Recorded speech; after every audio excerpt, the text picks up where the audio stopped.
হয়নি। একটি পরিবার দ্বারা বিচারের নামে অবিচার করা হয়েছে। গ্রাম্য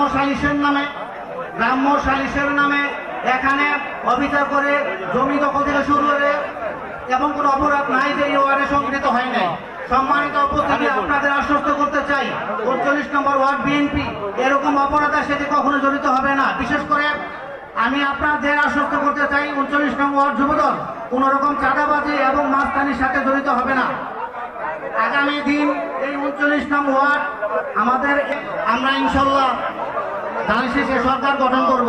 আমি আশা করি আগামী আসন্ন যে নির্বাচন হতে যাচ্ছে আমরা ক্ষমতা নয়, আমরা ওয়ার্ড বিএনপির সংগ্রামী সাধারণ সম্পাদক শাহিদ ভুঁইয়া, তুয়াইল থানা শ্রমিক দলের সাংগঠনিক সম্পাদক ফিরোজ, 41 নম্বর ওয়ার্ড শ্রমিক দলের সভাপতি আক্তার, সাধারণ সম্পাদক টাকাতুল্লাহ, 40 নম্বর ওয়ার্ড শ্রমিক দলের সভাপতি বাচ্চা। এই মুহূর্তে আমাদের মধ্যে বক্তব্য রাখবেন 39 নম্বর ওয়ার্ড যুব দলের সংগ্রামী সভাপতি জনাব মোহাম্মদ আনোয়ার হোসেন সরকার। জনাব আলহাজ আমির হোসেন। আমাদের এই অনুষ্ঠানের আজকের প্রধান অতিথি গাজীপুরের জননন্দিত নেতা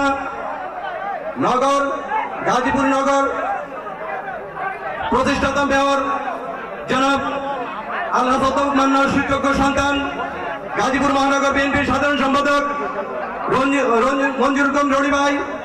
আমাদের মধ্যে উপস্থিত হয়েছেন কুমাল মেট্রো থানা বিএনপির সংগ্রামী সভাপতি মনির হোসেন বকুল ভাই।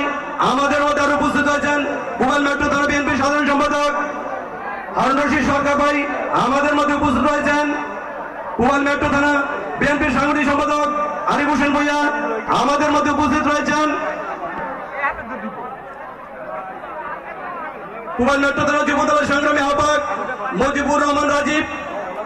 আমাদের মধ্যে উপস্থিত রয়েছেন অন্যান্য নেতৃবৃন্দ, সংগ্রামী সাথী বন্ধুগণ। আমরা আজকে 17 বছর পর যে অনুষ্ঠানটি করতে যাচ্ছি, আমরা কিন্তু 17 বছর এই পতিত স্বৈরাচার সরকার আমলে উন্মুক্ত জায়গায় বা কোনো জায়গায় এই ধরনের প্রোগ্রাম করতে পারি নাই।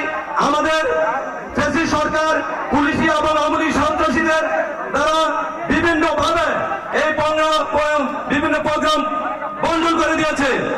আমরা এই ছাত্র বৈষম্যের বিরোধীর মধ্য দিয়ে একটি প্রতিনিধি সরকারকে বিদায় করার মধ্য দিয়ে আজকে একটি গণতান্ত্রিক সরকার প্রতিষ্ঠা হওয়ার পথে আমরা আশা করব গাজীপুর মহানগর, গাজীপুর বিএনপি, গাজীপুর 2 আসন থেকে যাকে রাষ্ট্রের তারেক নমিনেশন দেবে, আমরা ঐক্যবদ্ধভাবে তাকে সর্বোচ্চ ভোটে বিজয় লাভ করার লক্ষ্যে আমরা কাজ করে যাব।